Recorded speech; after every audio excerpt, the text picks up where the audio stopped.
3 महीने और बढ़ेगा रोपवे प्रोजेक्ट का काम, जनता को करना पड़ेगा और 3 महीने इंतज़ार। जी हाँ, नमस्कार, आप देख रहे हैं डालिम्स न्यूज़। मैं ग्राउंड रिपोर्ट से गुनगुन शर्मा। जैसा कि आप देख ही रहे होंगे कि बनारस में रोपवे प्रोजेक्ट का काम कितनी तेज़ी से चल रहा है कि जो हमारा रोपवे का काम है वो 3 महीने और डिले होगा, 3 महीने और उस पर टाइम लगेगा बनने में पूरा रोपवे। जैसा कि आपको बता दूं कि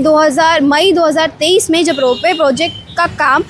NHLML कंपनी को दिया गया था तो उन्होंने ये बोला था कि ये 2025 सितंबर तक ये काम कंप्लीट हो जाएगा, लेकिन उसके बाद भी ये काम अभी तक कंप्लीट नहीं हुआ। अब इसकी जो हमारी डेडलाइन है, लास्ट डेडलाइन दी गई है दिसंबर 2025 में, इसकी लास्ट डेडलाइन दी गई है। पहले तो आपको ये बता दें कि पहले 5 स्टेशनों में से जो हमारा एक विद्यापीठ स्टेशन है, रथ यात्रा, कैंट और गिरजाघर और गोदोलिया, ये 5 स्टेशन है। 5 स्टेशनों में से 3 स्टेशन का काम लगभग कंप्लीट हो चुका है, 90% काम हो चुका है, जिनमें से 2 स्टेशन हैं जो हमारा गिरजाघर और दूसरा गोदोलिया चौक वाला स्टेशन। ये दोनों काम अभी पेंडिंग है, क्योंकि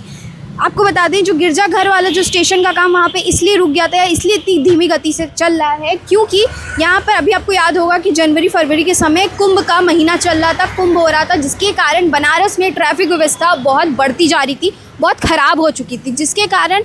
रोपवे का काम रोक दिया गया। उसके अलावा आपको ये भी बता दें कि गोदोलिया से चौक वाला जो स्टेशन था वहाँ का काम क्यों रोका गया था, वहाँ पर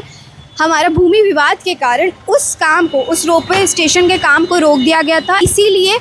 वहाँ का काम इस समय इतनी धीमी गति से चल रहा है। लेकिन वहाँ के जो इंजीनियर्स हैं उनका कहना है कि ये जो अब 2 स्टेशंस बाकी हैं उनका काम और अभी टाइम लगेगा, लगभग अभी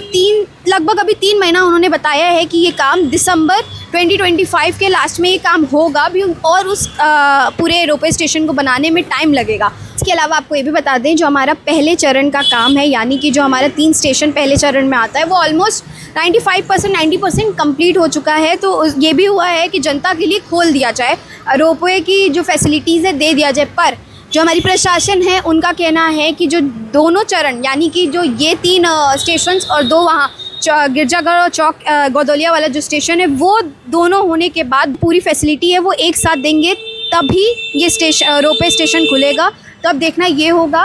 कि ये जो प्रोजेक्ट है, देश का पहला रोपवे अर्बन ट्रांसपोर्ट का जो प्रोजेक्ट है, कब जनता के लिए शुरू होता है, कब जनता इसका लाभ उठा पाती है। फिलहाल इतना ही। वाराणसी से जुड़ी खबरों के लिए stay connected with Dalims news for more updates.